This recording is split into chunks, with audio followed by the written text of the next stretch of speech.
Vous allez le voir. D'abord, l'ensemble de l'actualité de ce mercredi, c'est avec Fanny Wegscheider qui nous a rejoint. Fanny, commençons par l'actualité politico-judiciaire, puisque c'est le procès dans l'affaire des assistants parlementaires du Front National. Et aujourd'hui, la parole est à la défense pour Marine Le Pen. Oui, un épilogue en quelque sorte. On vous retrouve, Sophie Dupont. Vous suivez pour nous cette dernière journée à la Cour d'appel de Paris. Au programme aujourd'hui, donc les plaidoiries des avocats de la défense.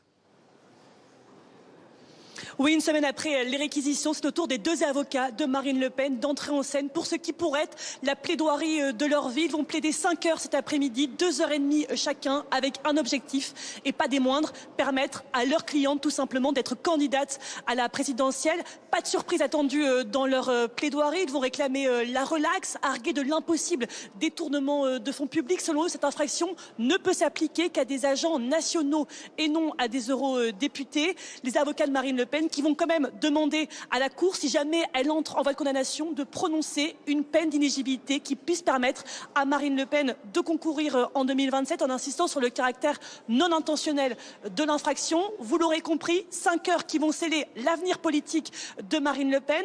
À l'issue de ces plaidoiries, tous les prévenus auront l'occasion de prendre une dernière fois la parole, même si Marine Le Pen, elle confie en privé qu'elle ne le souhaite pas, qu'elle a déjà tout dit, que quoi qu'il arrive, elle n'aura pas de regrets. La présidente de la Cour annoncera alors la date et l'heure à laquelle la décision sera rendue. C'est ce jour-là que l'on saura si Marine Le Pen peut ou non être candidate en 2027.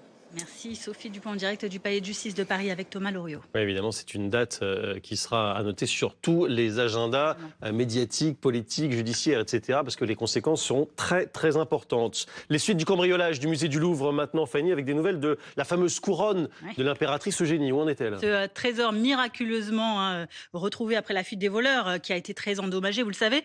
Eh bien, nos équipes de Ligne Rouge ont eu accès à ce bijou aux quelques 1400 diamants et émeraudes jalousement conservés dans un lieu très confidentiel, très secret. Et bonne nouvelle, vous allez l'entendre, la couronne va pouvoir retrouver toute sa splendeur d'origine. Une branche de la couronne a été retrouvée par terre dans la galerie. Oui, elle est restaurable, elle est extrêmement déformée. Il manque également un aigle. Il va falloir donc réfléchir collégialement à la façon de remplacer cet aigle.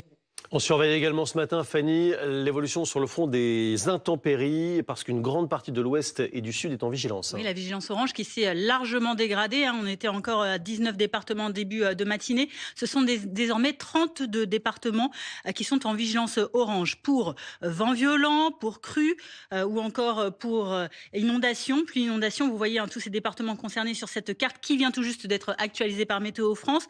Dans l'Ariège notamment, ce matin, les habitants de Lézat-sur-Lez se sont réveillés les pieds dans l'eau, donc le département concerné par cette vigilance crue orange. Attention par ailleurs, la tempête Nils, elle, va arriver sur notre territoire en fin de journée et plusieurs massifs alpins également sont concernés, eux, par des vigilances avalanches, notamment les Alpes du Nord avec parfois un niveau 5 sur 5 qui est atteint. Oui, on verra tout à l'heure avec notre service météo que, hélas, ça n'est pas près de s'arranger avec l'arrivée donc de cette tempête ce soir, direction le Canada maintenant, parce qu'il s'est passé une fusillade terrible la nuit dernière. Avec au moins 9 morts, une trentaine de blessés à l'heure actuelle. Tout cela s'est passé dans un lycée, puis une résidence à Tumbler Ridge. C'est une petite ville de Colombie-Britannique, à l'ouest du Canada.